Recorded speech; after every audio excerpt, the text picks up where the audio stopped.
Esta es una invitación sincera y además que nos puede enseñar muchísimo y llevarnos por otros lugares mágicos de los medios de comunicación. Comuníquense viéndonos, oyéndonos, apreciando lo que se puede aprender de tanta experiencia que hay en la vida y que se puede comunicar a través de dinosaurios en la tele.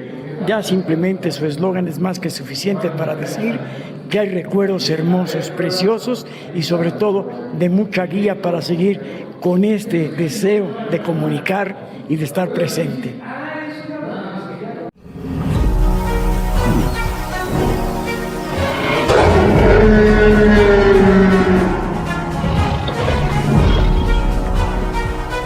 Señoras y señores, Dinosaurios en la Tele presenta.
supervivencia ha sido comandada por los más fuertes, más hábiles y más astutos. Toda esa experiencia adquirida será revelada por los dinosaurios en la tele.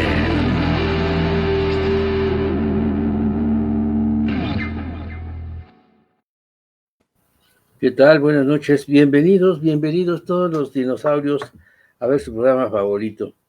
Ahorita los que están sentaditos ahí en el sofá van a recordar, van a volver a vivir porque tenemos un gran invitado, ¿no es así, Víctor? Claro, un buen amigo, un gran compañero, un experto en artes marciales. No es cierto, no artes marciales, no. Un experto en cuestiones de cámara, de edición.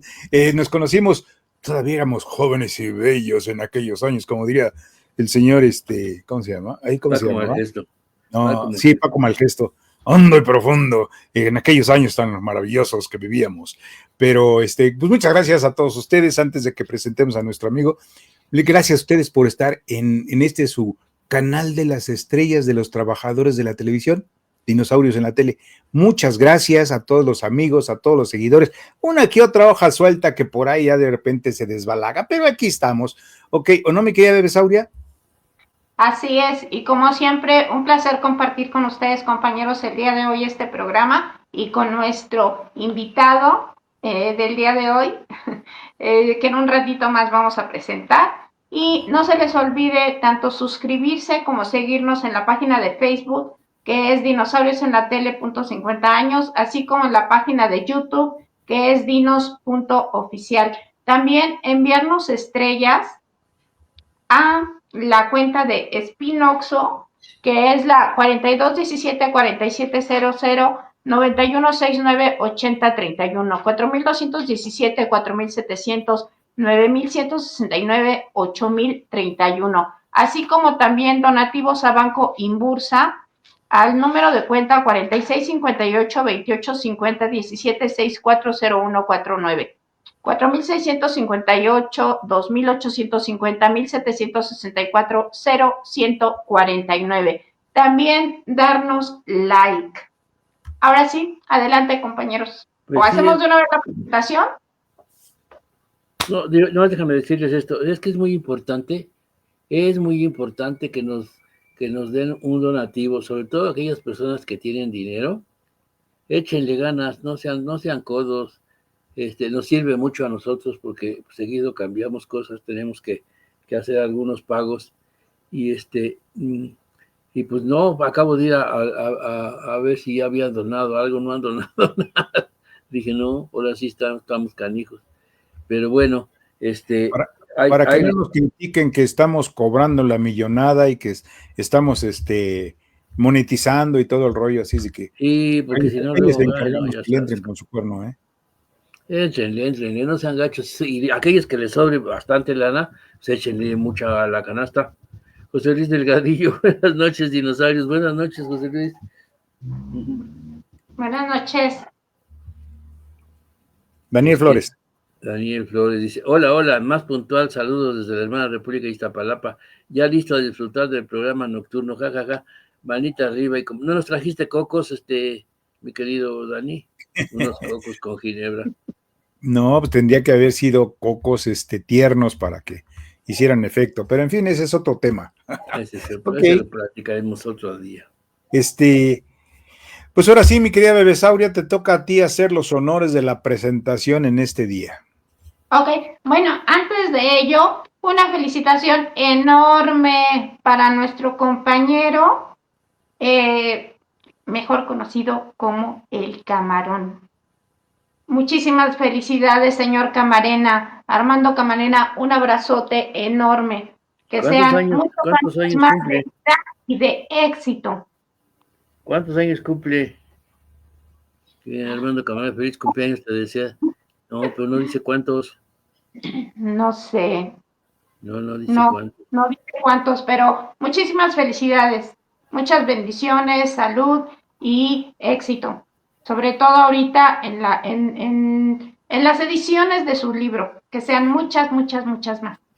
Y pues tenemos hoy el placer de compartir este programa con el señor Jorge Bernardo Trujillo. Buenas noches, ¿cómo está? Hola, buenas noches. Muchísimas gracias por la invitación. Qué gusto estar con ustedes, por fin. Gracias a ti por haber aceptado la invitación. Acudir al llamado. Gracias a ti, Bernardo, Jorge. Oye, Bernardo es apellido, nombre. No, es Bernardo, soy Jorge Bernardo Trujillo, el apellido. Tengo dos nombres, Jorge y Bernardo. Jorge Bernardo, qué bueno. No, oye, Jorge, ¿qué nos puedes platicar? Fíjate que estaba yo viendo ahorita con la entrada nueva que nos mandaron, estaba yo viendo la... ¿cómo se le llama? La marquesina de lo que tenía Chapultepec. La marquesina. ¿No sabes si la quitaron o se cayó en el temblor, esa marquesina? La quitaron. La quitaron, pero no sabes en qué tiempo la quitaron. Ahorita me dije, le voy a preguntar a Jorge Bernardo a ver si sabe algo de eso. Y perdón, pues, adelante. Tengo una idea, porque no estoy seguro de ello, pero cuando cambiaron poco después que cambiaron la fachada de tele, porque la primera tenía unos grabados maravillosos, era muy bonita. Sí, seguramente se acuerdan de esa fachada que era maravillosa. Y luego la hicieron muy moderna, pero continuó la marquesina ahí. y después, de repente, yo me pierdo en el tiempo cuando ya no la veo, porque no me puedo acordar de cuándo la dejé de ver, pero evidentemente fue antes del temblor, supongo, no creo que ahí se haya caído con el temblor, pero creo que Vic sabe, ¿no? Sí, ahora sí que como quedó dañada la estructura del estudio, aquel entonces del estudio Paco Malgesto, pues básicamente a la hora de hacer las modificaciones al edificio, pues la quitaron, porque ya empezaron no sé si te acuerdes, o no estabas presente en ese tiempo, de que empezaron a poner pues ahora sí que las bardas esas enormes que tiene hasta la fecha, ¿no? Y empezaron a hacer los hoyancos para tapar todo lo que se había caído. Entonces, cuando empezaron a poner esas paredes enormes, que son creo que como no me acuerdo si son 2 metros cada una, pero no sé, por 10 de altura. Y fueron tapando poco a poco. Entonces, para poder tirar lo que era el estudio Paco Malgesto, empezaron de adentro para afuera. Y ya en lo que estaban terminando de tirar el edificio de adentro para afuera, entonces ya lo que sucedió fue que tapiaron la parte de enfrente con láminas ¿cómo se llama? Pues láminas de metal, pero dejando casi media banqueta obstruida, por decirlo de alguna manera, en lo que da, ¿te acuerdas esa barda que tiene enfrente Televisa, que son los respiraderos del metro? Entonces, todo ese pedazo de barda le hicieron un saque a lo que era la estructura, y empezaron a hacer la demolición. Hacen la demolición y ya preparan para poner esas bardas tan enormes, porque tienen una cimentación casi, yo creo que si no es la mitad, es un poco más de la mitad de lo que tienen de altura esas bardas. Entonces sí, están bastante grandes. Y ya después, con el tiempo, pues fueron haciéndolo, extendiéndose más a la izquierda, porque recientemente estoy hablando de 10 años más o menos, que hicieron las nuevas instalaciones del New Center, ¿no? Entonces, pues sí, ya la marquesina la quitaron y ya, pues nada más pusieron los puros cuadritos ahí con fotografías y banners y todo el rollo. Ya aquella que era tan bonita, la marquesina, pues ya desapareció. O sea, toda esa época que era de Telesistema Mexicano pasó a la historia por completo. Así es. Qué recuerdos tan bonitos, pero pues sí, es una nostalgia. Mira, es que ahorita me imaginé así y llegar a Chapultepec y ver la marquesina que tenía como si fuera un museo viviente, ¿no? Así de que pasas en el coche y ves la marquesina con los nombres de los actores que estaban en ese tiempo y te recuerdas, ¿no? Padre, ¿no? Fulanito de hoy, esta noche es Olga, no manches. Estaba con nosotros Marco Antonio Muñiz y fulano de tal en el estudio de Paco Malgesto. Todas esas cosas eran padrísimas. Ahorita sería un gran homenaje a Televisa, pero pues como ya, ahora que hagan uno, pero de Univisión. No, adelante, platícanos algo, Jorge, de tu entrada a estos foros, pues, al trabajo tan interesante que tenías aquí en Televisa. Platícanos algo de tu vida. Sí, bueno, pues yo empecé hace un montón de años y yo estaba trabajando en Canal 13 y vino el cambio a Imevisión. Desde Canal 13, ahí, bueno, ya siendo Imevisión, por ahí de 1988, no por ahí sino en 1988 exactamente, una amiga, que además era mi compañera de trabajo, se fue a Televisa y se fue a ver lo de ECO. Y de pronto me dice, oye, están necesitando gente para eco, vente.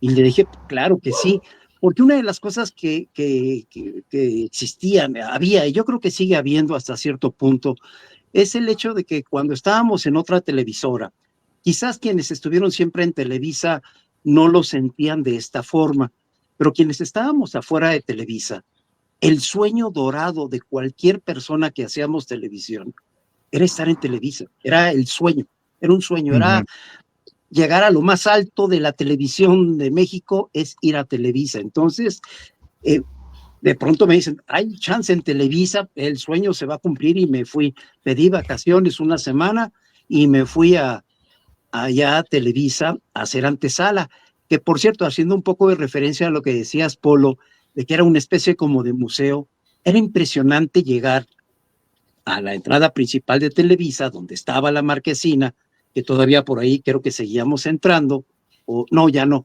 entrabas por un lado, pero llegabas a esa zona en donde estaba la caja, en fin, y las escaleras para el estudio A, creo que era el estudio A, ¿no?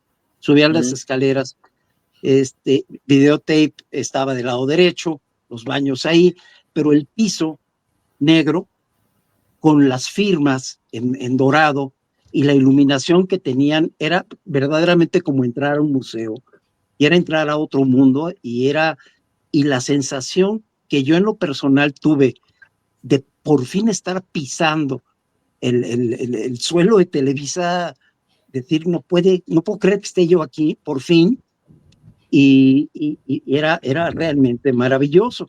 Entonces empecé a hacer antesala de esa semana de vacaciones que tuve, pues tratando de ver si me recibía Memo González, y finalmente me recibió Memo González, y me dijo, no, perfecto, sí, necesitamos gente, vio más o menos lo que yo sabía hacer, vio mi currículum, y dijo, pues órale, vas.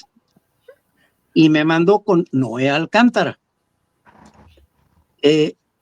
Yo de Noé Alcántara tengo la primera impresión, que fue complicada, pero hoy por hoy lo tengo un enorme afecto, lo recuerdo con muchísimo cariño, porque realmente me dio una gran ayuda.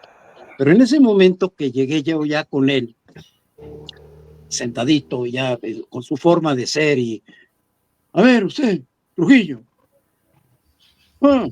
aquí veo que usted era productor en Imevisión, en Canal 13. Sí, señor. No, pues usted es mucha pieza. Aquí no hay lugar para usted. Pues se me fue el ánimo al piso. Dije, no, señor, pues yo no vengo pidiendo productor, yo quiero entrar a Televisa, quiero lo que sea. Me dice, mire, usted aquí era productor en Canal 13, pero aquí usted no es nadie, y va a tener que empezar desde abajo. Digo, señor, desde donde usted me diga, además, aunque me dé una escoba, yo le entro, ¿no? Lo que yo quiero está en Televisa, con escoba o produciendo o que sea. Y total, ya me dio chance de quedarme, y empezamos. Estoy hablando del junio, a ver, sería un 1 de noviembre. No, fue mucho antes. Estuve un mes antes de salir al aire con Eco. Llegué yo ahí salió en octubre, el Eco. Salió no, en octubre. Salió el 1 de septiembre. 1 de septiembre, sí. El 1 de septiembre. Entonces llegué el 1 de agosto. Y porque nos tocó hacer todo el montaje, bueno, ayudar al montaje, no hacer el montaje, no, ayudar al montaje, no había horarios, eran unas jornadas feroces, y era un sueño hecho realidad, padrísimo, hasta que, pues ya, de pronto entramos. Una cosa bonita que yo recuerdo mucho del licenciado Soludovsky, en paz descanse, es que en la entrada de la pecera estábamos ahí tirados bastantes, pues algunos de los que estábamos cansados, y nos sentamos ahí. Llega el licenciado Soludovsky, abre la puerta, y era impresionante. Dice, no, jóvenes, no se levanten. Ahí brincó cuerpos, fue a ver unas cosas, cosas, regresa y dice, jóvenes, tranquilos, ya vamos a poner los horarios, no se desesperen. Pero no, síganle ahí. Y ya salió, se fue. Entonces, fue tan bonito ver el nacimiento de ECO, fue tan bonito estar ahí ver cómo fue creándose esa pecera, ver cómo se hacían las islas de edición con este sistema, que fue, creo que una mala decisión, y bueno, finalmente lo fue, este sistema de edición que habían implementado para abrir con ECO, que era en Super VHS, que al final del día pues, resultó bastante malo, y eventualmente se cambió a Betacam, porque la calidad era muy mala, las islas de edición no tenían TBC, por ejemplo, el corrector en base de tiempo, el Time Base Corrector, que sirve para darle fase, para darle niveles al video, etcétera. Entonces, pues de repente te acordarás, Vic, de nosotros, por ejemplo, éramos 2 grupos, ECO estaba partido en 2 grupos, digo, en dos partes, pues. Ajá, Primero sí, eran sí. los 20 minutos que eran a cargo de noticias, Ajá, que éramos ajá, nosotros. sí, Y los siguientes 40 minutos ya estaban a cargo de cada uno de los conductores que llevaban ya su material y su gente. exacto. Entonces, los primeros 20 minutos eran noticias.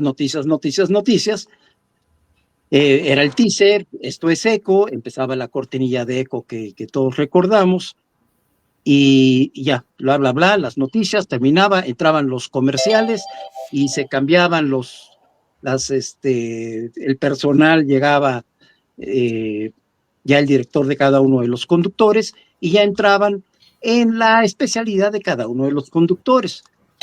A mí me tocaba, por ejemplo, de 12 del día a 6 de la tarde, y nos tocaba a las 12 del día estaba el Gallo Calderón, a la 1 estaba Paco Stanley, a las 2 estaba Abraham Soludowski, a las 3 estaba Guillermo Ortega, a las 4 estaba Ricardo Rocha, a las 5 entraba Talina, y a las 6 entraba otra vez el licenciado Soludowski. Entonces, nos tocaba a todos y cada uno de ellos, y ahí fue donde, por cierto, pues, conocí al joven Vic, que era el director de cámaras de Talina. Exacto. Sí, ahí estábamos. Pero acuérdate que anteriormente, cuando estabas todavía echándole la mano al Flaco Macín, por ahí nos conocimos de repente en una grabación, no me acuerdo si fue una grabación que del programa que tenía Virginia Lemet, México Mágico. Ah, claro. Que nos vimos allí en el Ajusco. Claro, sí, porque Macín hacía los sábados, a él le tocaba los sábados el programa de Virginia Sendel. Uh-huh. Y entonces, de pronto me hizo el favor de invitarme a trabajar con él, y sí es cierto, ahí nos conocimos. Nos conocimos. Aunque tengo una anécdota ahí simpática con Vic, porque dentro de hubo cosas bonitas, bueno, todo fue bonito realmente. Hoy todo es un recuerdo muy bonito, aunque en ese momento pues, fue una de las experiencias más espantosas de la vida, porque regresando un poco con Noé Alcántara, él en una ocasión, un día, pues me dice, oye, Trujillo, ven acá. ¿Qué pasó, Noé? Oye, de La Paz, pues se tiene que ir a X lugar. Quédate tú a dirigir. Le dije, ¿yo voy a dirigir? Mandé. No. Y luego, pero no era tanto dirigir, era dirigir el de Abraham. Dije, puta. No, pues los pones como yo. Dije, en la torre, ¿y ahora qué? Pues sí, ¿no? Total, estaba yo sudando. Estaba yo empapado. De hecho, me puse las manos abajo me senté, estaba el jarocho de Switcher, y estaba yo junto al jarochito, me senté sobre las manos, se me volteé y me dice, ¿qué, tan nervioso? No, sí, señor, estoy nervioso, no, nervioso es poco. ¿Por qué me senté sobre las manos? Porque las manos me estaban temblando, o sea, estaba yo aterrado. Total, empezamos con el asunto, había el sistema de eco, era, bueno, digo, para que había una zona de reproducción que tenían todos los materiales que se iban a reproducir, y nosotros, como directores de cámaras, pues básicamente lo que hacíamos era pedir, pues cada una de las notas, saber por qué línea venían, si tenían sonido, etcétera, y hacer los movimientos de cámara que eran muy sencillos. Simplemente si iba a haber un recuadro, pues se hacía el paneíto para dejar el espacio para el recuadrito. Si iba a haber pizarra, pues ahí lo dejabas en paz, salía el recuadrito y volvías a ajustar tu cámara. Realmente no era así un trabajo brutal, pero sí de coordinación con todo lo que se metía, que pues eran las supers de cada una de las notas que se metía, del corresponsal, del reportero, etcétera. Entonces me avisan desde el principio, me dicen, oye, no está la nota 6, avísale a Abraham que no tienen la nota 6, no llegó. Entonces, para que se brinquen y nos vamos a las 7. Sí, señor, está bien, gracias. Me avisaron de reproducción. Y yo soy medio obsesivo en ese sentido. De hecho, bueno, entonces, pues ya cuando supe por Chicharito, le dije, Abraham, no tenemos la nota 6, porque por favor de las 5 te pases a las 7. No me contestó nada. Pasó. Y me empecé a inquietar de ver que no había reacción. Y otro chicharazo. Abraham, cada vez que pasaba una nota le recordaba, oye Abraham, te recuerdo que no está la nota 6 para que te pases por favor a las 7. 0. Bueno, pues ya fuimos, ya hasta ya nos acercamos hasta que de plano pues agarro el magneto al teléfono que había ahí y ya me contesta, Abraham, te aviso que no está la nota 6, por favor nos vamos a las 7. Me cuelga. Dije, bueno, ya me oyó. Termina la nota 5, todo sin problema, y da pie a la nota 6. ¡Hijo de María! No, hombre, qué hermoso. ¿Qué onda? Pero era muy de él. Dan el pie de la nota 6. ¿No la tienen? Bueno, entonces, bla, bla, bla, y ya dio el pie de la 7. Yo estaba, ni les platico, perdón. Y llega el corte, pues voy saliendo del estudio y sale hecho una furia, Abraham, y viene también Noé, gritando de todo, o sea, insultando, ¿quién es este penpín? ¿Por qué es un quién sabe? Yo nada más así sentía que se me hacía un hoyo, dije, ya bailó, ¿quién me está regañando? Ya me corrieron, ya no la hice, ¿no? Yo ni siquiera levantaba la vista, o sea, yo no quería ver a nadie. Y no quiero que vuelva a dirigir, no lo quiero volver a ver aquí, haz algo, Noé, bla, bla, bla, y ¡pum! Se metió otra vez al estudio. O sea, yo no quería ni levantar la vista, ya que por fin veo a Noé y con una sonrisota. No te apures, Trujillo, así es esto. Ya, vete a preparar el siguiente. No me vas a correr, ya no dije nada. Me fui y las piernitas se me hacían así, los chones seguían pues, de yoyo, y dije, ¿qué onda? ¿Qué miedo y qué susto? Hoy me río y hoy para mí es divertido, pero en ese momento fue verdaderamente terrible, porque sabías... Lo primero que pensaba uno es, trágame tierra, porque ya valió pa' puras vergüenzas todo esto. Te interrumpo ahorita un tantito, mi querido Jorge, porque tenemos que dar, el que paga es el cliente, ¿no? Entonces tiene. Mira, dice, pues indicó la escuela que el pollito dice, saludos dinos, aquí al pie del cañón, por acá llueve. Llueve, Por acá llueve. también, ahorita me estoy dando cuenta. También está lloviendo, sí. Y por allá ya sacaron por tus a la mares Virgen, no llueve. ya sacaron a la Virgen acá. Y ¿Sí? ya ves que cuando no llueve, la sequía sacan a la Virgen. Llueve mucho y la vuelven a sacar para que deje de llover. Hoy ya sacaron a la Virgen. Bueno, saludos, pollo. Saludos, dice Raúl Leal. Saludos cordiales, amigos dinosaurios en la 350 años. Buenas noches, Angie y Víctor Polo. He invitado a Jorge Bernardo. Gracias por sus charlas tan interesantes. Feliz martes.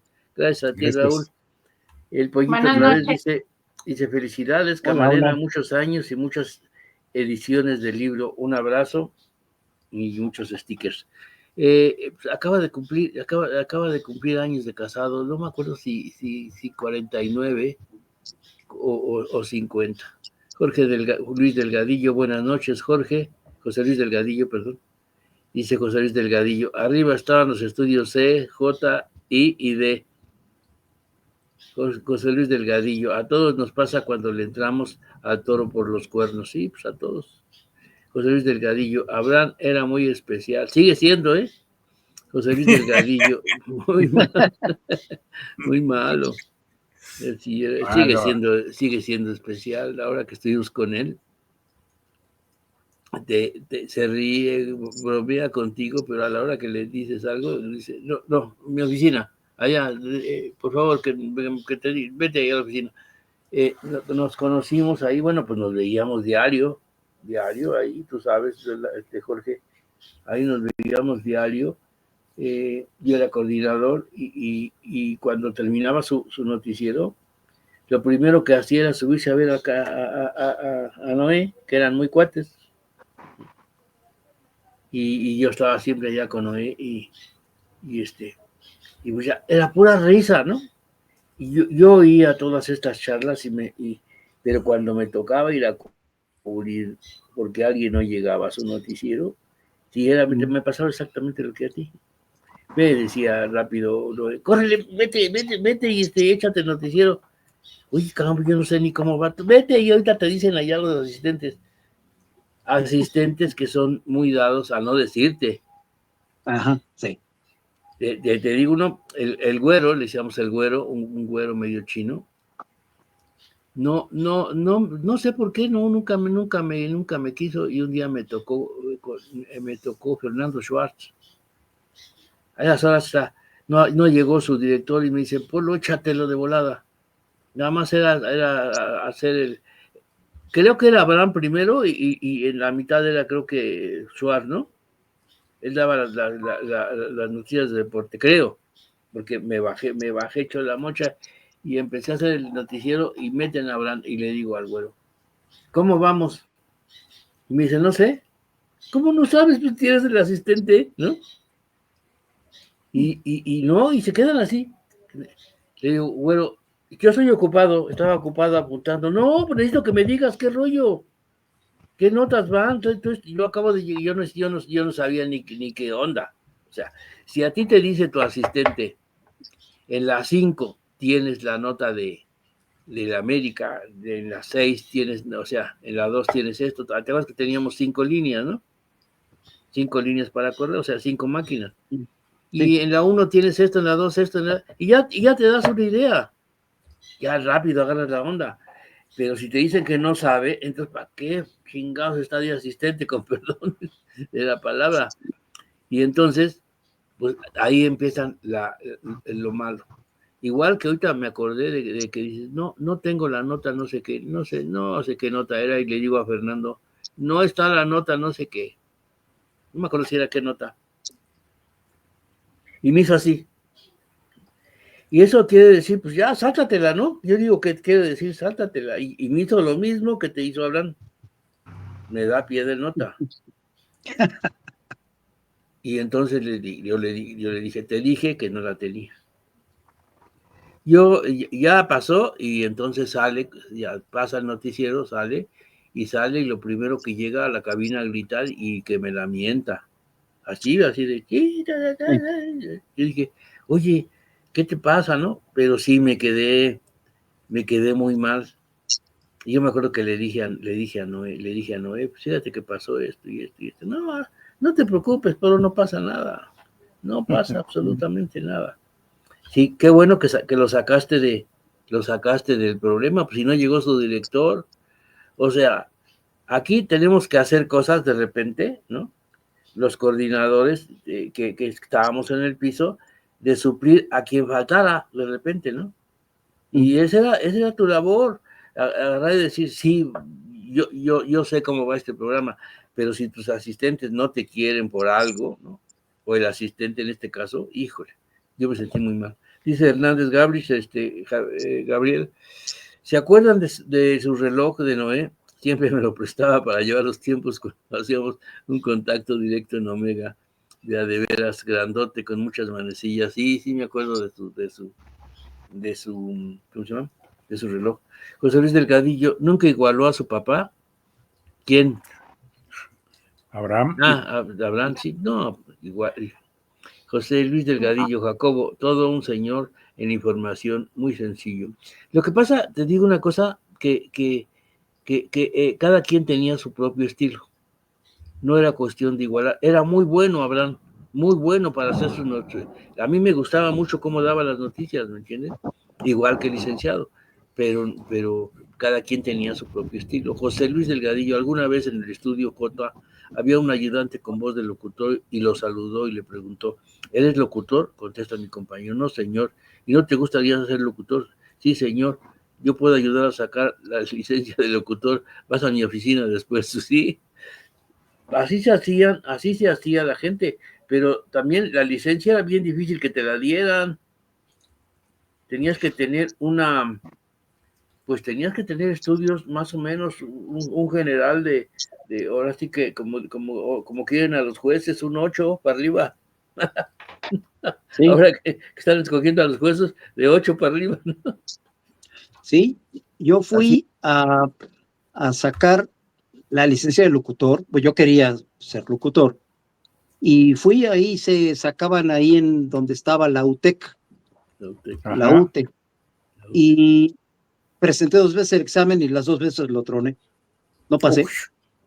No la pasé. Era verdaderamente feroz ese examen. Y básicamente yo me puse nerviosísimo y pues adiós, ¿no? Pero independientemente de lo nervioso, el examen era bastante feroz. No era facilito, no cualquiera lo pasaba. Sí tenías que tener un conocimiento importante de historia del arte, historia de la televisión, historia del radio. Tenías que leer textos en inglés, en francés y en otro idioma. Y que se te medio entendiera. Entonces, sí, no era nada fácil. El rato de improvisación, el examen te lo aplicaba una parte, Mario Díaz Mercado. Y era buena gente afuera de ahí, porque ahí era un tiranazo y no lo pasabas por nada. Y yo sí lo troné 2 veces y ya, pues ya dije, no, pues ahí mueren. Mira lo que dice Hernández Cabris. Dice Enrique Pereira, ahora locutor consagrado, ¿se acuerdan? Él era floor manager, Enrique Pereira. Ajá. Ahora es locutor y consagrado, ¿se acuerdan? Él era floor manager, ¿sí? Enrique. No, pues es que fíjate, bueno, yo creo que por eso también se hacían otro tipo de programas, Jorge, porque te exigían que supieras muchas cosas, o sea, sí. Un conductor de ahí, no sé si se acuerdan ustedes en ECO, en las noches se hacían pruebas para gente que le gustara conducir, como camarógrafos, floor managers, lo que fuera, ¿no? Técnicos de ahí, y entonces una era, creo que Julieta Lujambio, Pati Suárez, varias, le daban chance de dar notas a su lado. Pues para preparar gente, yo creo que pidieron ese permiso, ¿no? Y era muy difícil dar las notas. Yo me acuerdo que era dificilísimo dar las notas. Y había un chavo que las daba, pero sí, como si estuviera bien plantado siempre ahí, ¿no? Y él era camarógrafo. En ese tiempo era camarógrafo de noticias. ¿Sí? Ya no me acuerdo cómo se llamaba, pero lo hacía exactamente muy bien, ¿no? Y hasta lo escogían en la noche. Tú siéntate aquí, ¿no? Sí. Y había mucha oportunidad de que la gente... ¿No era Paco Ramírez? No. Era un chavo que era camarógrafo y bueno, pues corrió con mucha suerte porque lo escogían para muchos eventos, me acuerdo, y lo mandaban a diferentes partes del mundo y aparte le daban chance de hacer sus cosas ahí como locutor. Era un chavillo, pues estaba chavo, pero muy bien preparado. Y con talento. Sí, pero había ese chance. Ahorita pues no sé, ahorita ya hay puro dedazo, ¿no? Sí. Ahí estás, Bernardo, Sí. ¿con quién estás? Ahí estuvimos en una plataforma de Pemex y estamos antes del vuelo, el que está ahí abajo nos está diciendo cómo iba a volar el helicóptero por la plataforma. El que está ahí barbudo es el camarógrafo de TV UNAM, porque eso lo hicimos cuando estábamos en TV UNAM. Ajá. Y de hecho ahí cuelga del helicóptero, uno de estos pulpos elásticos que usamos para colgar la cámara, para tratar de contrarrestar un poquito el golpeteo del helicóptero. Y entonces ahí estábamos preparando el vuelo para irnos a las plataformas, que estuvimos por allá un mes. Vale. Ahí en Ciudad del Carmen. Uh-huh. Muy bonita experiencia. Oye, pero lo hacían, ¿tú te llegaste a subir ese pulpo?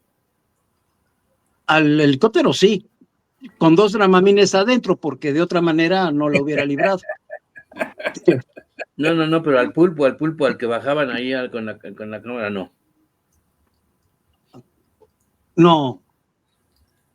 No, ¿cuál pulpo tú? A ver.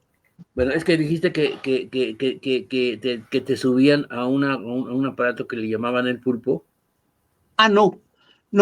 El pulpo se le llama a estas, bueno, así le decíamos en ese momento.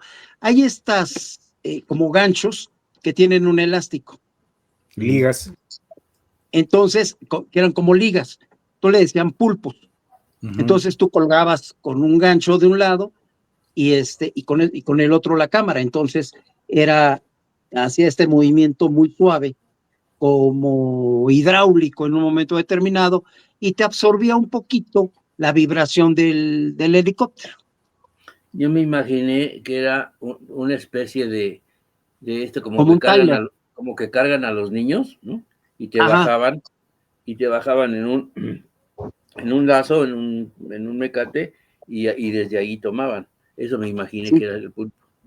No, pulpos eran estas como ligas con ganchos a los lados que servían para detener la cámara, sobre todo porque como íbamos con puerta abierta, pues no se fuera a caer la cámara, porque antes eran de las camaritas pesadas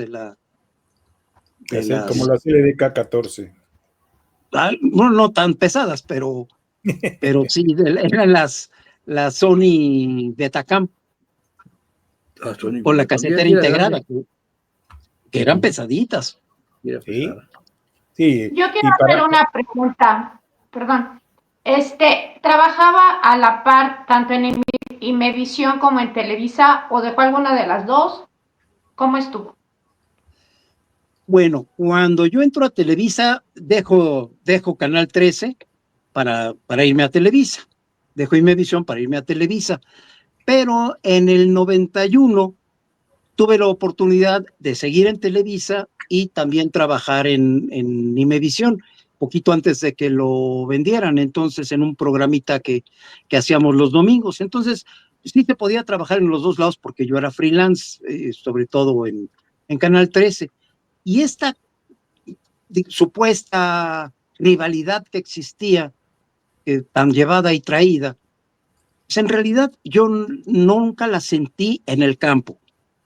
A nivel administrativo sí era medio fuerte, pero en el campo no, porque a mí me tocó, por ejemplo, cubrir algún evento de gobierno por parte de Imevisión, y de pronto llegaban los cámaras de Televisa, de noticias, y le decías, oye, no traigo mi línea de mi Canon.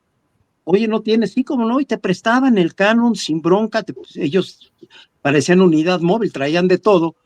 Entonces, pues te prestaban línea, te prestaban. Ahí lo que nos peleábamos era el lugar en los corralitos, porque si era medio peleado, no había que llegar a buena hora para agarrar buen sitio. Pero lo demás era siempre un buen compañerismo. Yo nunca sentí esa mala onda. Entonces, sí tuve la oportunidad de trabajar en los dos lados, en Televisa, que yo seguía ahí, y en Imevisión, pero sin bronca, ¿eh? Ninguno de los dos puso roña. Más o menos. ¿Y cuántos años trabajó en Televisa? Yo en Televisa llegué en 88 y me fui en el 92.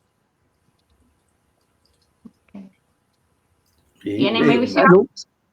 En Imevisión llegué en el 93, me fui en 88 y luego regresé casi un año y medio más o menos, y ya, antes de su venta. Y también pues, estuve en el 11 y estuve en otros laditos. Pues era padre trabajar de freelance así, ¿no? Sí, yo recuerdo, fíjate quién te ponía el pie, tus propios compañeros. Yo recuerdo que me encontré en Canal, allá y en Azteca, a compañeros pues que no querían que la hicieras, ¿no? La verdad, sí. Te quedas con el ojo cuadrado cuando ves un compañero que te mete el pie y dices, ay, cariño. Pero pues es por pura envidia, pero los demás trabajan como si nada. No hay esa rivalidad de que dicen, todo el mundo se entera que cuando yo entré a Azteca, y todo el mundo dice, viene de Televisa, pero como que te abren las puertas, así de que, ay, este es bueno, viene de Televisa.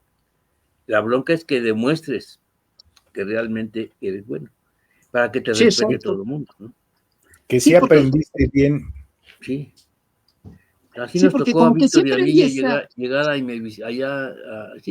Canal Azteca, y llegamos, y bueno, pues no era un recibimiento muy padre. Yo me acuerdo que los únicos que no nos recibieron bien fueron los de José Ramón, ¿te acuerdas, Víctor? No, pues no.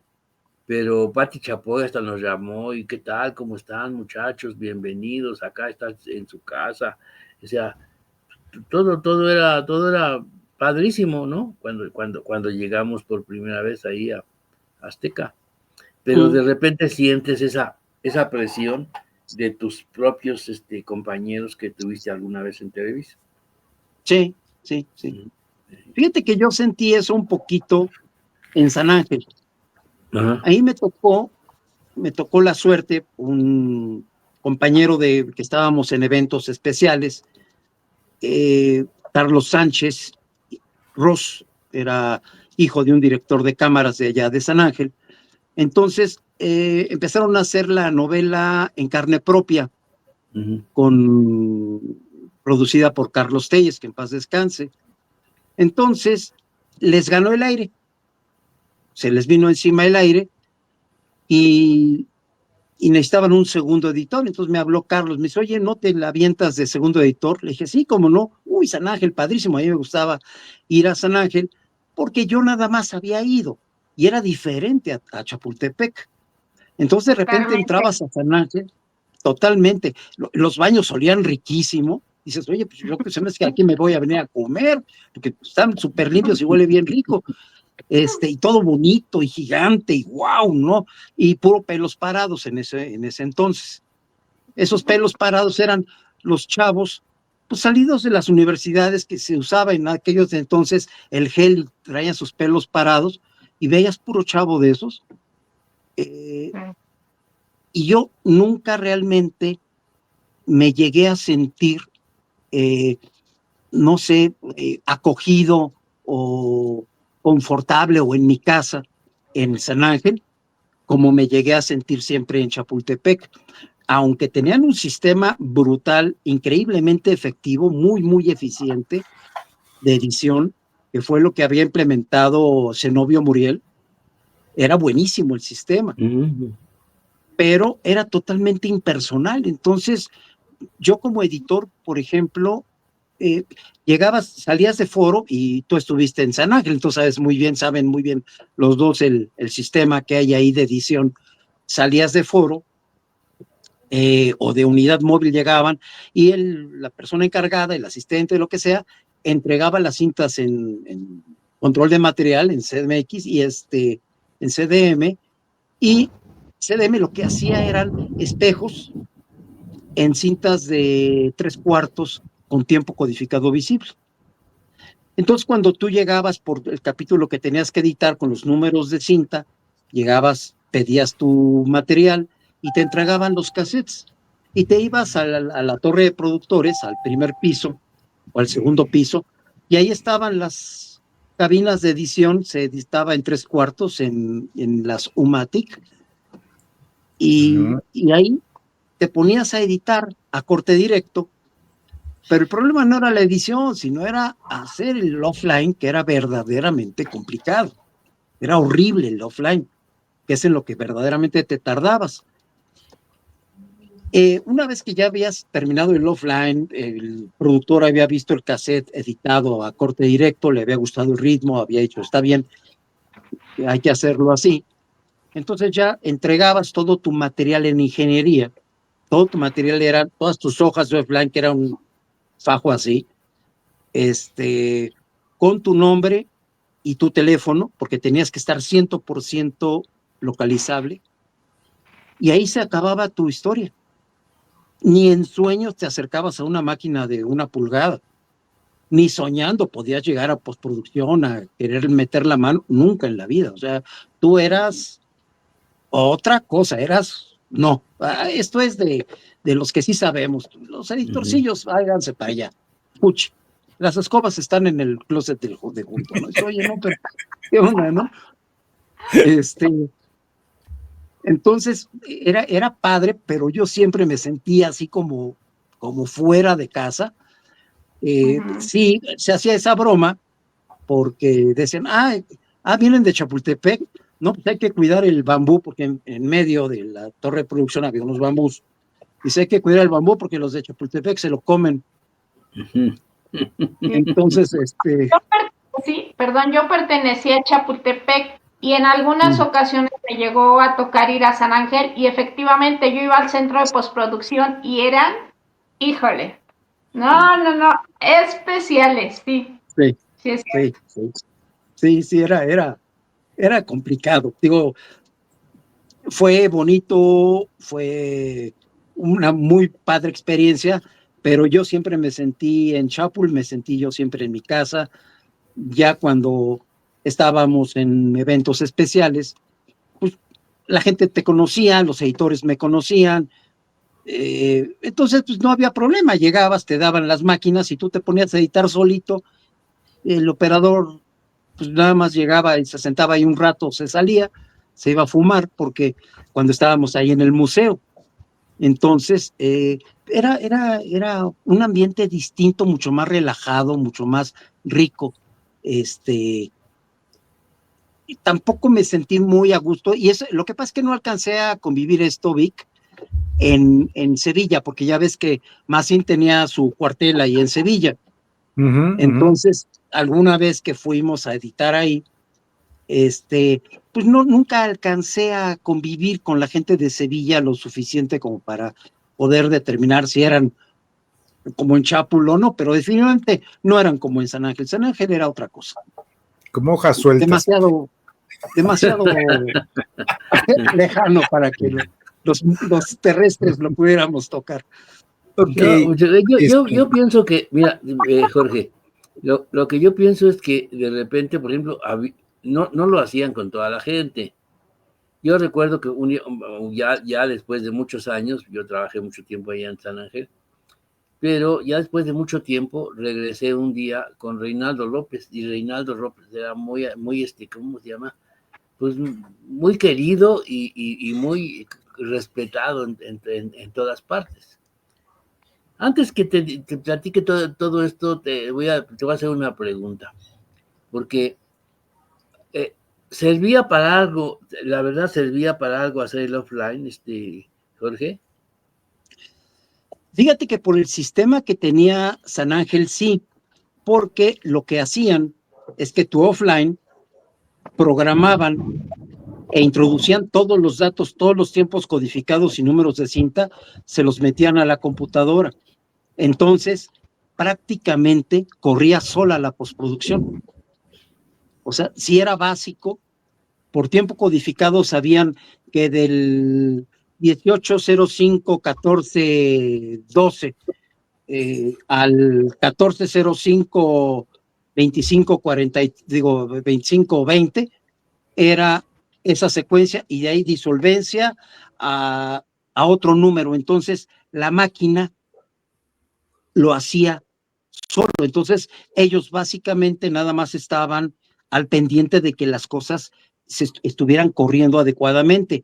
Un detalle de Televisa San Ángel, por ejemplo, de ese sistema de edición, era que tenías 3 posibilidades de regarla. Cuando yo les comentaba que había que estar 100% localizables, es porque de repente ellos decidían, porque ellos daban sus horarios, de editar o de hacer tu capítulo a las 3 de la mañana. Entonces pedían su material y se ponían, hacían toda la captura de tu offline, lo capturaban para que las máquinas hicieran todo el trabajo, pero si había un error, si botaba un número de cinta mal puesto, un tiempo codificado mal escrito, un número que no se entendía, hablaban a tu casa en ese momento. Oye, y tú tenías que dormirte con tu legajo acá de offline, porque por si te hablaban. Entonces te preguntaban, oye, en el fulano, ¿qué número es? No entiendo el número, ya me botó la máquina. Es 8, es que parece 5, no, es 8. Ok, sale, bueno, gracias, pum, te colgaban. Pero si cometías 3 errores, al tercer error sacaban tu material, porque si te decían, pues te quedan 2, y si hay otros 2 errores, saco tu material y cancelamos el capítulo. Entonces era aterrador también, porque dices, en cualquier momento, y yo que tengo un problemita de dislexia con los números, era revisarlo, acaba yo el offline y lo revisaba una y otra vez, y lo leía y veía que los números coincidieran, para que no hubiera puesto un 5 por un 4 y cosas así raras, y era complicado, pero sí, Polo, sí, era muy útil, porque era un sistema que ya se había implementado y era verdaderamente eficiente. Curiosamente, ese mismo sistema lo había implementado años atrás Telerrey. Telerrey trabajaba también con offline. Sí. Igual, en el mismo sistema. Sí, tienes mucha razón. Oye, te voy a invitar a que vayas a este lugar, pero no te vas a poder poner hasta atrás, ¿eh? Eso que ni qué.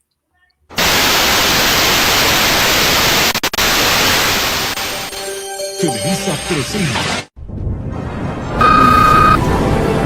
A la música.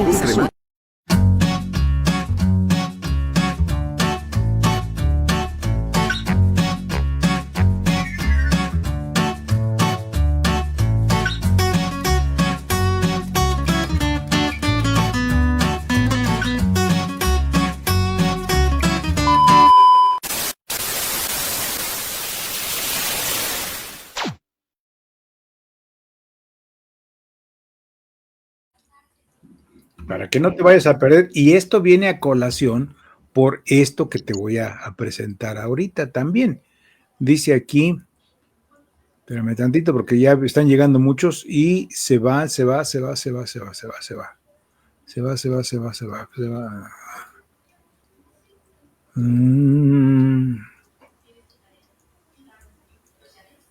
Caramba, ya lo perdí. Daniel, el pollo, Raúl.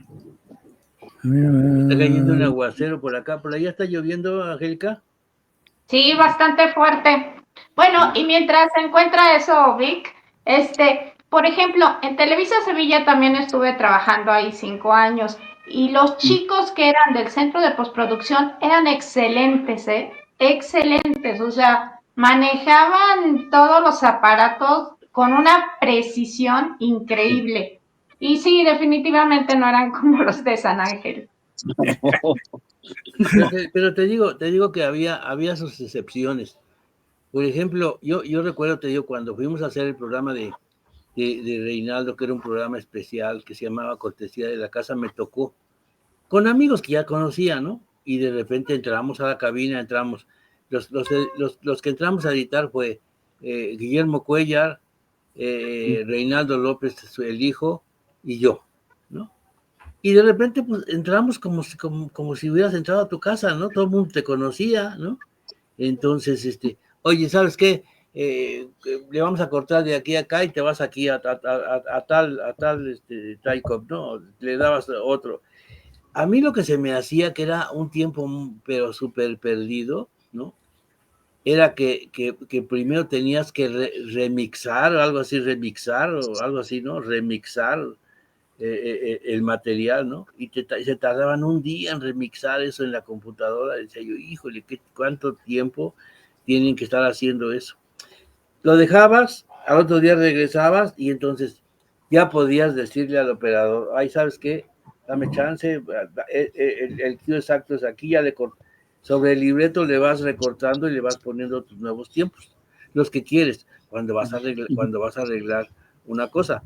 O sea, a mí me tocó hacer en todas partes, a veces editar, hablaban ahorita de Sevilla, y era una maravilla estar con la gente de Sevilla, con los operadores de Sevilla, porque ellos te hacían el trabajo, o sea, y te dejaban meter la mano.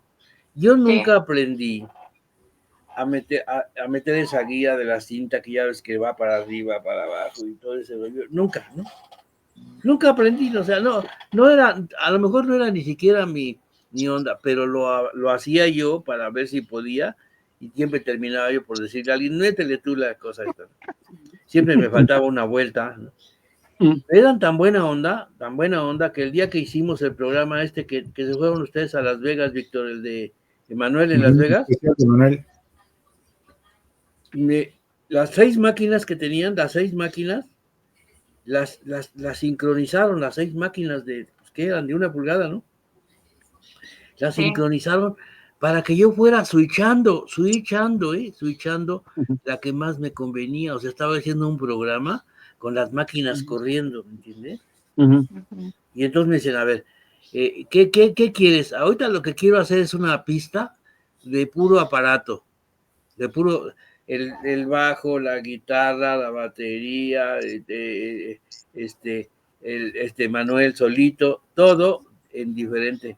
Y luego ya tenías todo ese material, ahora lo vas a acomodar, ¿no? Igual, corres todo parejo y entonces vas metiendo tus efectos. Emanuel en negro, Emanuel aparece una guitarra aquí atrás tocando de lo que ya habías hecho la pista, exactamente cuando está el número musical, porque corres un máster de audio, ¿no?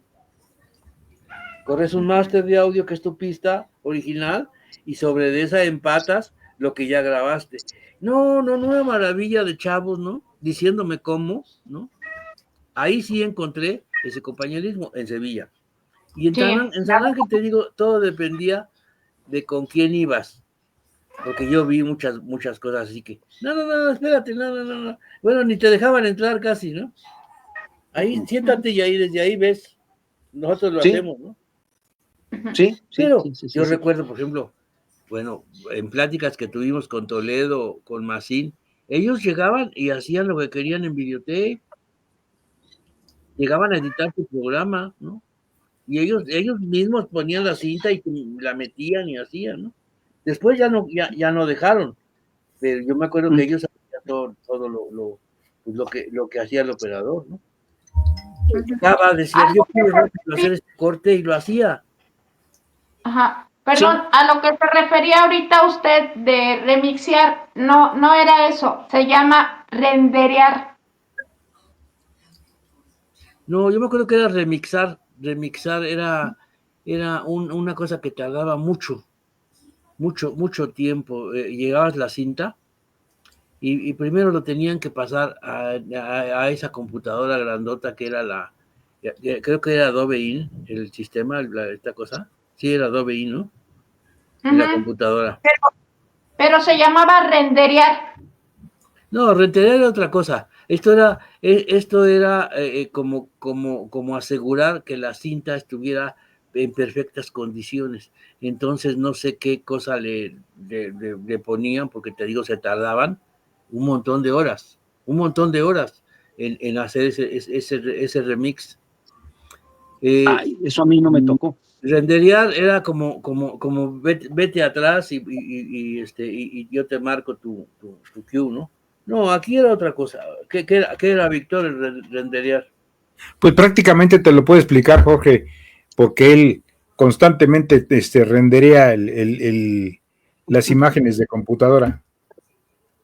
Sí, el render o el renderear es, tú por ejemplo editas, pero esto ya lo haces en no lineal, en los equipos, en los sistemas digitales. Lo que haces es que tú editas en tu programa, pones tu línea de tiempo y vas poniendo todos tus cortes. Y hay algunos efectos que no se hacen en tiempo real. Entonces, lo que haces es hacer el render, o en Premiere le llaman exportar. Lo que haces es, le das render y entonces la computadora te hace los efectos. Hay efectos, disolvencias que se hacen automáticas, que se hacen en tiempo real, pero hay efectos, por ejemplo, más complicados, que sí requieren del render, que la computadora lo procesa para poderlo realizar. Entonces, ese es el render. Y de repente, el render puede tardar hasta 24 horas, dependiendo de lo complicado que puedan llegar a ser los efectos o lo cargado. Pero ese es el render, pero el render es en sistema no lineal. En una pulgada o en cintas analógicas, bueno, en una pulgada, que es de lo que tú hablas, la verdad a mí no me tocó ver ese sistema que tú comentas, no lo conocía. Ahorita que lo estás comentando, me estoy enterando por qué no. Yo recuerdo, te digo, que esa ocasión, pues llegamos con todo el material, pongan ahí su material, y entonces nos dijo, ¿sabes qué? Déjalo porque vamos a hacer un remix de todo esto, ¿no? Yo pregunté, ¿qué es?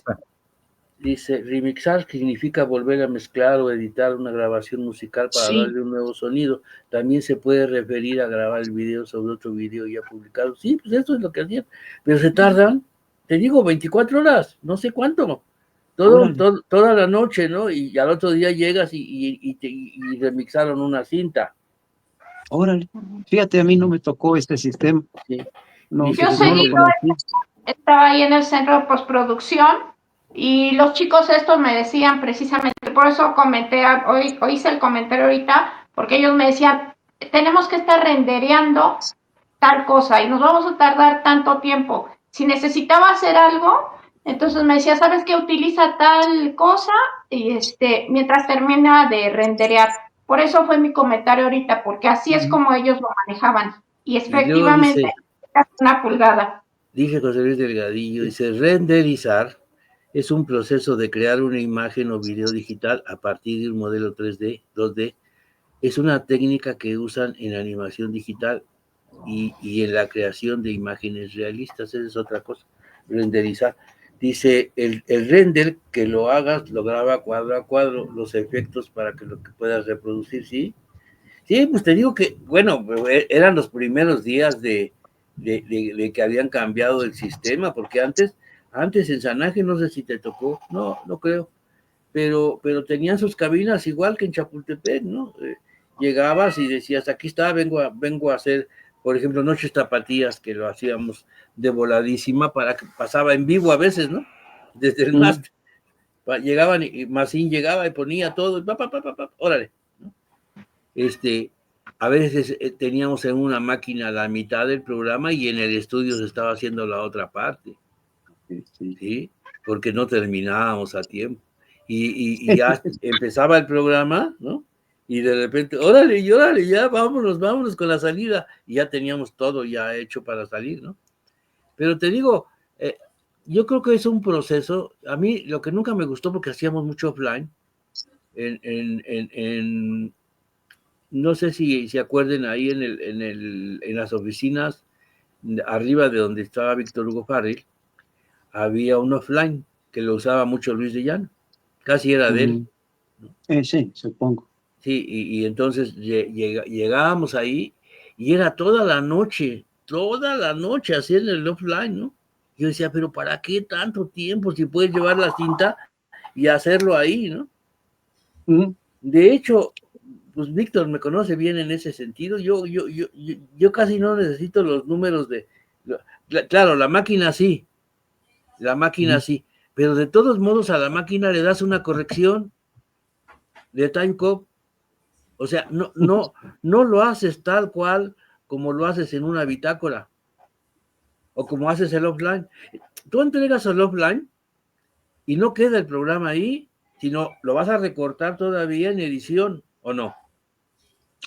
No, se supone, bueno, en el sistema de antes, porque ahorita ya el offline ya no se hace, pero antes el offline justamente era para evitar cortes, era para evitar, de hecho, el offline te servía porque con todo eso alimentaban la computadora para que se hiciera el programa y te daba cortes exactos.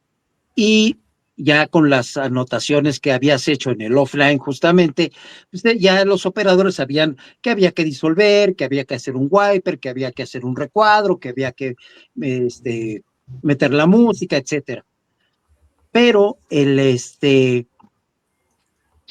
pero en realidad no. Ay, que me fue la onda. Ay, ¿qué estaba diciendo? No, pues que tenías que hacer, inclusive te digo que ahí, ya después de llevar el offline, en las máquinas, decías, déjame meterle aquí un patito, y te dejaban meterle el patito y ya estaba hecho, ya estaba hecho. Sí, justamente, que es a lo que iba. El offline, si tú vas a tener correcciones, si tú tienes alguna corrección, o sea, ya terminó el programa, pero tienes una corrección, si no hiciéramos offline y lo hiciéramos como lo hacíamos antes en una pulgada a editar, pues como iba corriendo, tenías que prácticamente volver a hacer el programa. En cambio acá, con el offline, lo único que hacías es decir, ¿qué vas a cambiar? Pues voy a cambiar esta imagen por esta imagen. Ok, tiempos codificados, tiempo codificado fulano a sutano, cinta fulana a sutana, lo metían y se hacía la corrección muy rápido sin tener que volver a hacer todo el programa y sin tener que ajustar.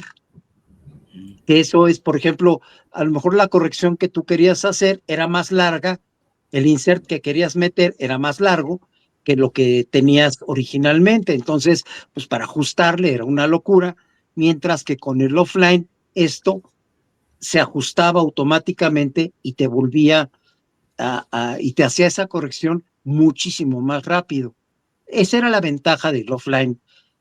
Ahora, pues en los sistemas digitales, en el Premiere, en el Avid, en todos estos, en el Vegas, etcétera, pues lo único que haces es agarras tu clip de video, lo mueves a donde tú quieres, le pones y te olvidas, ya no hay offline, ya no hay nada, ya lo haces directo. Lo que sí tienes que aguantarte un rato es el render en lo que se hace todos los efectos que comentábamos hace un ratito, pero sí, para eso servía justamente hacer el offline, para reducir tiempo, para hacerlo muchísimo más práctico, más optimizar pues los tiempos y optimizar el uso de máquinas, que ya ves que ahí también era. Este era un puesto de offline, ¿no? No, ese es un sistema de edición, de hecho ahí estaba editando en Vegas. Ya está, ya era para editar directo. Sí, ya es sistema de edición no lineal. Ahí estaba yo editando un programa en Vegas, que es uno de los programas que sacó Sony. No sé si te acuerdas, en el offline llevaban 3 monitores chiquitos. El que reproducía, el de program y el otro, el donde grabas, ¿no? Sí, el aire. Eran 3 monitores chiquitos que tenía, que uno arriba, bueno, parecía pirámide. Mm. Y te lo juro, a mí yo odiaba hacer offline, ¿no? Porque tenías que ser muy puntual en tus anotaciones. Sí, era horrible. Disolvencia aquí, de tanto, ¿no? Sí, era y horrible, luego era horrible. los operadores también, ya cuando lo mandas allá, saludos, ¿cómo te llamas? Alfredo Sánchez, era el editor que batallaba mucho conmigo, Alfredo Sánchez, que ahora creo que es un gran productor. Porque me decía, es que me entregas todo mal, ¿no? Todo mal, yo tengo que estar aquí haciendo las cosas como se deben de hacer, y yo, o sea, te lo juro que de repente no me gustaba hacer offline, porque decía yo, híjole, es que son un montón de anotaciones, a lo mejor por hacer tantas anotaciones. Sí, eso era lo pesado del offline. Acá, en Chapultepec, te daban chance de ser más creativo. Inclusive en la pecera, ¿no? Víctor, en la pecera te daban chance de ser más creativo, o sea, decías, alárgate aquí o quítale esto, o de plano que le quitamos hasta acá, ponemos esto, y hacías tu reportaje como se diera la gana, ¿no? Sí, claro. Ahí sí no había restricciones hasta cierto punto.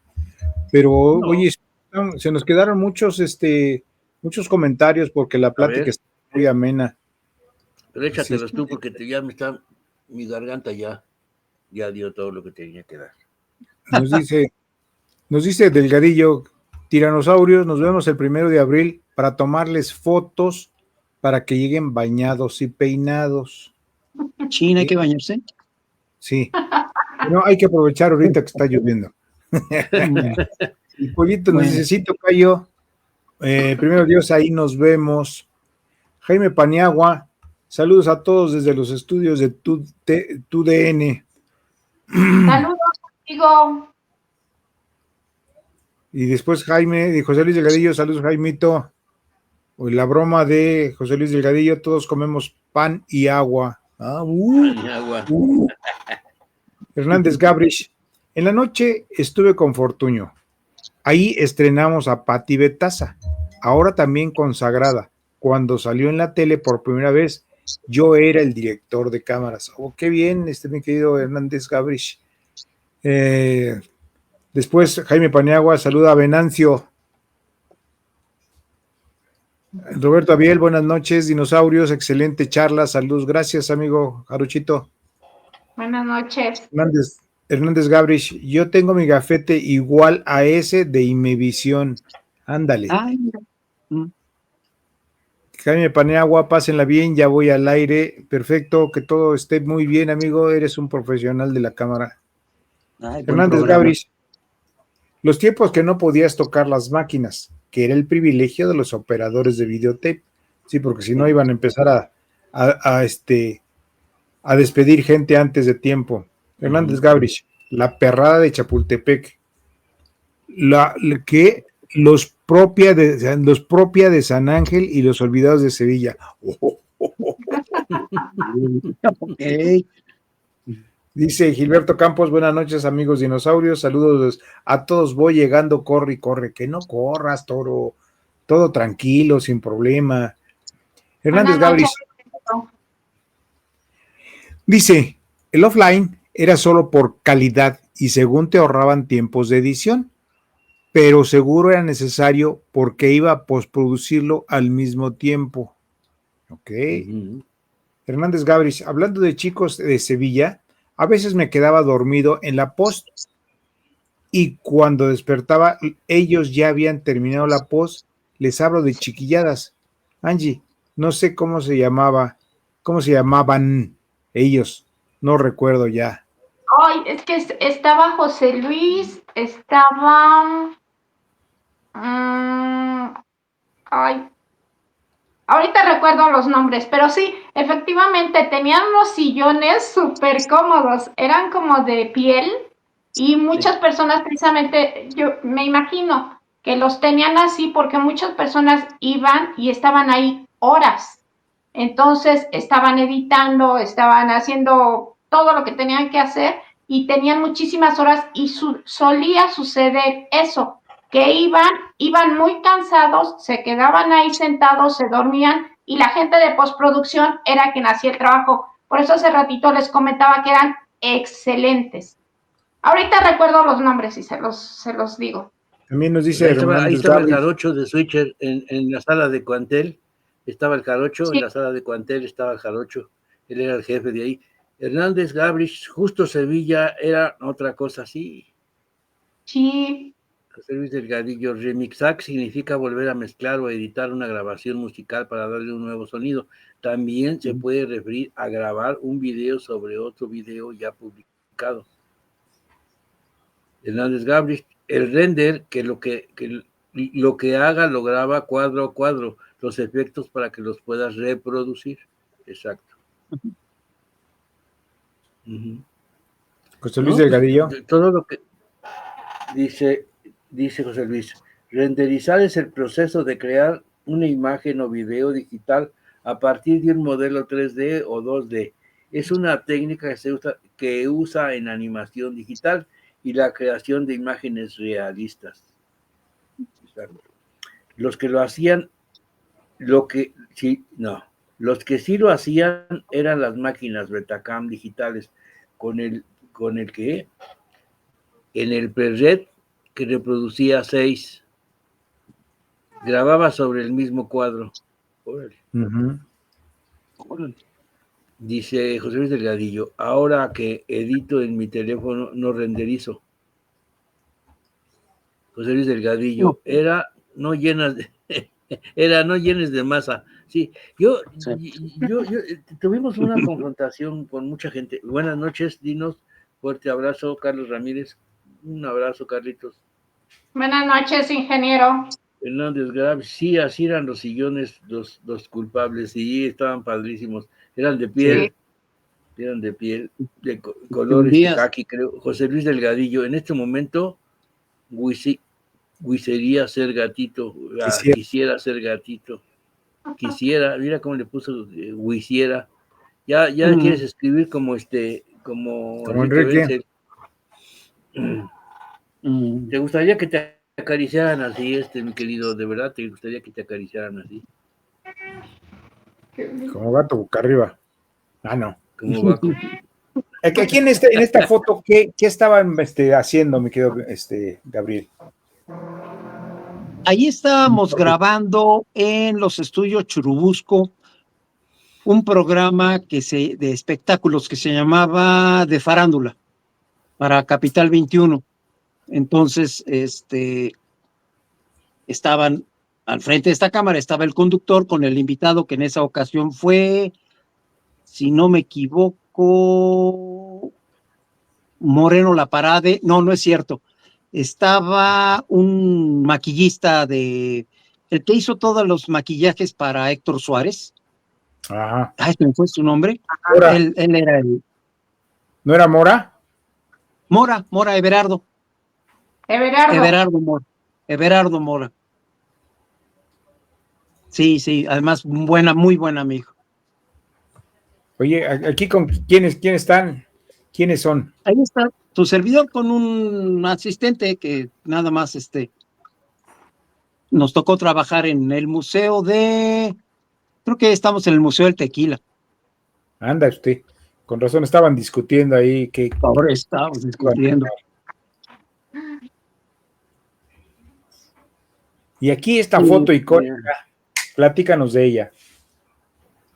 Pues esa fue una foto que nos tomamos en una expo de las que se hacen cada año ahí en el World Trade Center, y fuimos a la unidad del ingeniero, y ahí está Flaquito Calderón, que nos conocemos hace muchísimos años, desde Imevisión, desde Canal 13, al fondo está el Perry, que era floor manager, y bueno, el ingeniero que es el dueño de la unidad, y tu servidor ahí en la foto del recuerdo. Realmente ahí nos dieron un reconocimiento por el tiempo que llevábamos haciendo tele y todo, nos lo dio, pues justamente Javier Toledo, nos hizo favor de darnos ahí un pequeño reconocimiento. Ahí estamos en Puebla, en el Museo San Pedro, es la grabación de la Orquesta Sinfónica de Puebla. Ah, ok. Esa foto es ¿Y ese con... flaco? Ese flaco era yo. Bueno, el flaco de acá es un robot. El de color serio soy yo. Ajá. Ahí en lo que fue el museo el de la CFE, que creo que ya no existe, y el robot era un robot español que se llamaba Robotespian. Entonces te hablaba y hacía interacción, pero estoy hablando del año 2014 más o menos, o sea que ya llovió. Sí. No, y fíjate que a mí me tocó, y estando en Japón en el 81, y ya estaban los robots empezando a funcionar, ya interactuaban con las personas. Estaban fijos, todavía no tenían el soporte de X ruedas, pies, para poderse desplazar, pero ya veías que se movían y empezaban a hablar y decías, ay carajo, eso sí me impresionó cuando fui a Japón. Sí. ¿Y que le estás dando conteo al señor? ¿Le estás diciendo, si te duermes te vuelvo a dar un coscorrón o qué? Sí, casi estábamos dirigiendo ahí un programa en la Feria de Puebla. Esta es la unidad de esa es la Biblioteca Palafoxiana. La Palafoxiana, está preciosa, sí. ¿Verdad? Es una hermosura. Sí. Ahí estamos editando, estamos con Mariana Seoane y un director de cine. Un colado que ahí se quiso aprovechar. No, realmente él fue que me presentó a Mariana. Ah, ok. Y aquí estos compitas, yo pensé que era Carlos Hernández, el que de en medio.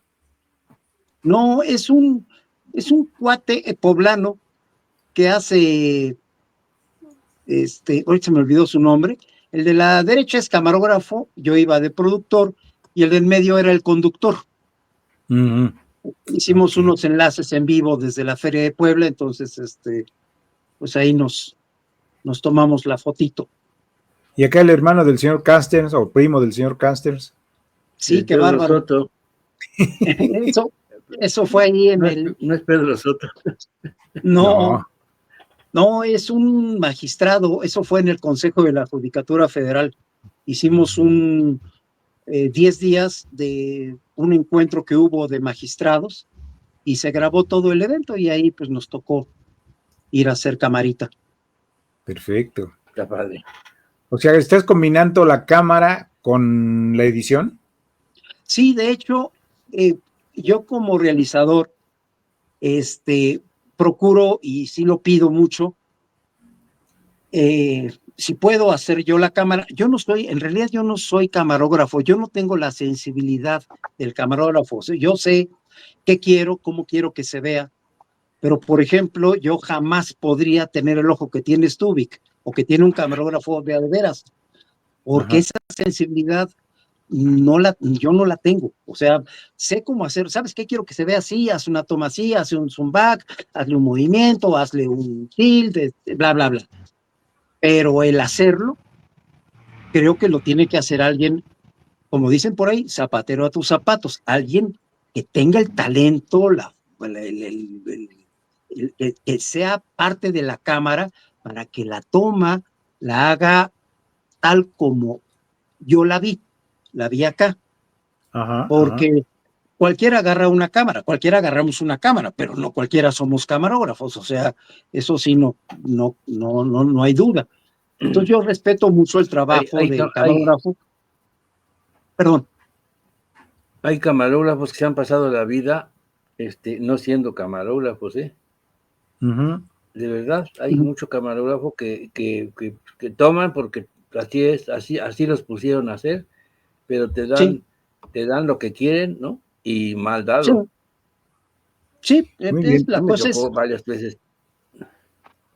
Hernández Gabriel nos dice: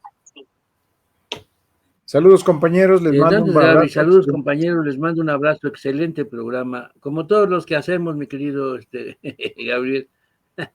Mapat, Mapat Montoya Ibarra, hola, buenas noches a todos, hablando hola. desde Tepezal, Aguascalientes, con un clima de 27. Oye, ayer vi el atardecer, o cuando ayer o antier, un Antier. atardecer que te aventaste muy padre, que se está metiendo el sol en un cerro. José Luis Delgadillo, hola, Mapat, abrazo enorme. José Luis Delgadillo, dinos, recuerden que si no les piden a las 9:30, les tendré que cortar el máster. Sí, gracias Diego Maldonado. Nos vemos, por mi parte, muchas gracias, Jorge. No, pues gracias. El día que quieras, esta es tu casa. Esta es tu casa. Qué amables, gracias. Gracias, Víctor, Qué rica gracias. plática, gracias.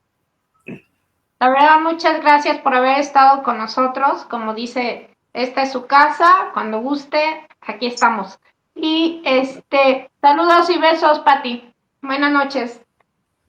Amigo, me dio mucho gusto volver a verte después de muchos años de no habernos encontrado. No sabes el gusto y el placer que me dio el estarte escuchando y saber que eres una persona que ha dedicado su vida a la televisión desde muy joven y que pues sigues en ello mientras el cuerpo aguante, me imagino. Sí.